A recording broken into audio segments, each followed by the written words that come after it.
Hello, denizens. Welcome to Science Tech Stand-Up, your slightly comedic look at, well, the stuff I just said. There's already way too many people taking this tech stuff seriously. We need more fun. And speaking of jokes, Panasonic announced the impending GH5 MkII and the mysterious GH6. Okay, I'm being a bit cruel. I love my Lumix G9. I don't plan on buying anything new because, well, the quality of my channel is not even up to GAF Viewmaster standards. Without Olympus, Panny is left holding the Micro Four Thirds bag. Nothing wrong with the GH5 MkII. Looks like a great upgrade, but both the full-frame S5 and the Mark II are selling for the exact same price on B&H as of today. That's quite the conundrum. What to choose? How's your Micro Four Thirds confidence level? Hell, what's your Lumix confidence level? While the autofocus seems to be much improved, it's not up to Canon or Sony standards, it seems so far. We keep harping on it, but it's the one Achilles heel that everyone keeps harping on. Lumix could have been top 3 right now if they had nailed it 5 years ago. Panasonic said they continue to be committed to both full frame and Micro Four Thirds, but even Sony, will they keep their APS-C line now that they've brought out their A7C? I doubt it. Oh well, I'm glad that my G9 is getting another firmware update. No one can say that Panasonic hasn't been good to its users. Thank you, Penny, and good luck. I really have no idea what to add to this, but apparently the Texas winter storm in February reduced supplies of acrylic acid, which is the liquid that makes diapers absorbent. Any of you who have had kids and used disposable diapers, I think we were always amazed at just how much our little science experiments were capable of excreting into those sacks. And boy, could they get heavy. Diaper prices are going up. Now, normally, I wouldn't care because while our kids are no longer in diapers, at my age, I'm sure I'm going to be back into them soon. Spotify is now selling $15 tickets to live streaming concerts. Up first, the Black Keys. Nightwish has a big virtual event on. Lots of bands have been Zooming gigs. Not everything works. I saw John Cleese do a live event that was awful. But has COVID now legitimized live streaming concerts?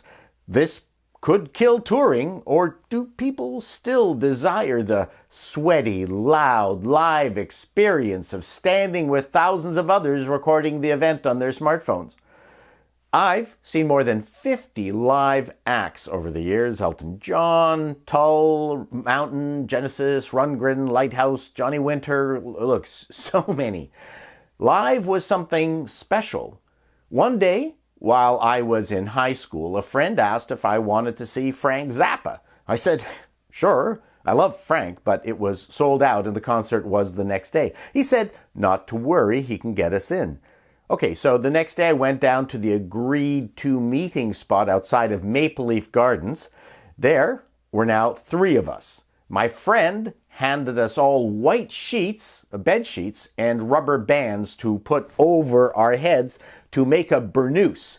He handed out cheap black sunglasses so we looked like cheap sheiks. Then he gave us all empty guitar cases and told us to follow him. We headed towards the artist entrance and just walked in. No one stopped us. 3 guys dressed like Hollywood Arabs with guitar cases going into a Frank Zappa concert.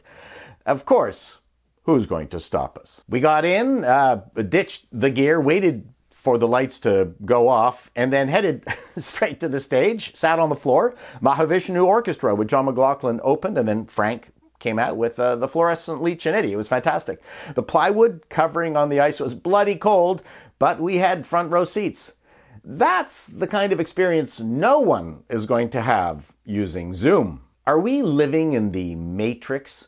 Along with flat earthers, this has become a growing conspiracy amongst the cognitively disenfranchised.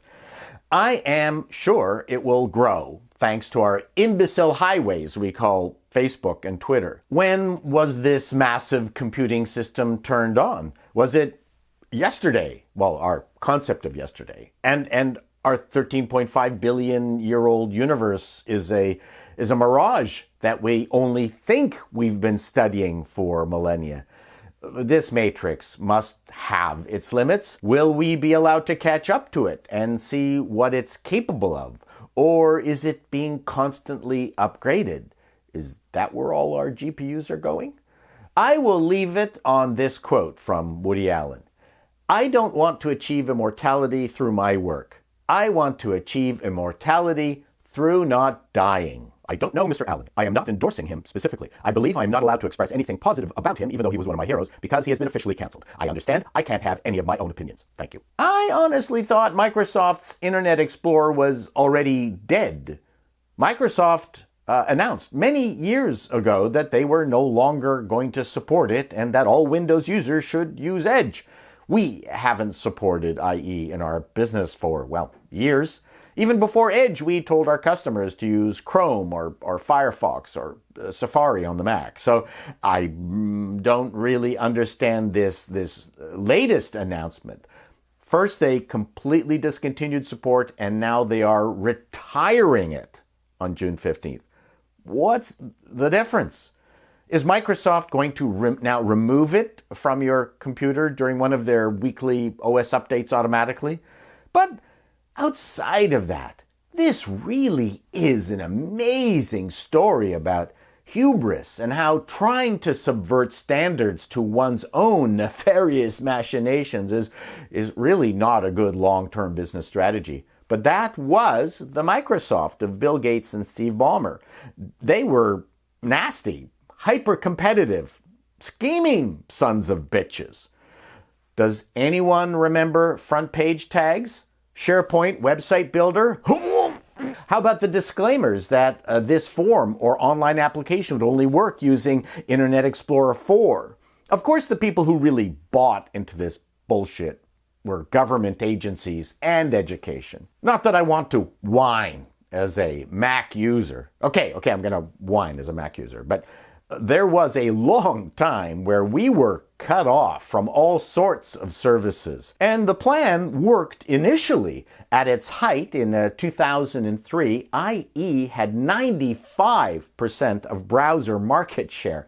But perhaps because of that dominance and the hubris, Microsoft let IE become the bloated virus SETI dish that caused people to look elsewhere like Firefox and Chrome. Now, Chrome has 65% of the market, Safari 19%, Firefox 4%, and Edge with 3%, with IE under 1%, all on Vista computers. Microsoft has now adopted many open source technologies. But seriously, to go from 95% market share to 3%, I'm sure that bugs Microsoft to this very day. What a disaster movie IE would make. Well, till next time, denizens. Be seeing you. I think I should get some of those diapers.